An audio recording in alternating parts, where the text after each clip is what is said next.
মেয়ের গল্প তুলে ধরব, যার নাম হচ্ছে চাহনি। চাহনির চেহারা যেমন সুন্দর, দেখতেও লম্বা চূড়া, কিন্তু চাহনির বাবা মা কেউ নেই, থাকে তার ফুপুর কাছে। তো চাহনি ইউটিউবে এসেছে বিয়ে শাদির জন্য।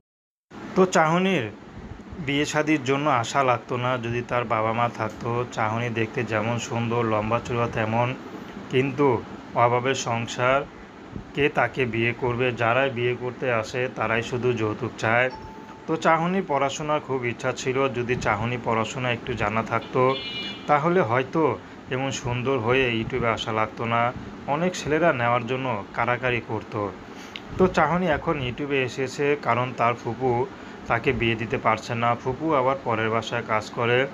তো ফুপু চাচ্ছে চাহনিকে বিয়ে দিতে, কিন্তু অনেকে যৌতুক চায়। তো অনেকেরকে বলে রেখেছে যদি কেউ কিছু না চায়, শুধু চাহনিকে দেখে পছন্দ করে, তাহলে চাহনি তাকেই বিয়ে শাদী করবে। তো চাহনি এখন দেখছে যে এমনিতে হচ্ছে না, তাই ইউটিউবে তার বান্ধবীর কথা এসেছে, যদি ভালো একটা জীবনসঙ্গী পায়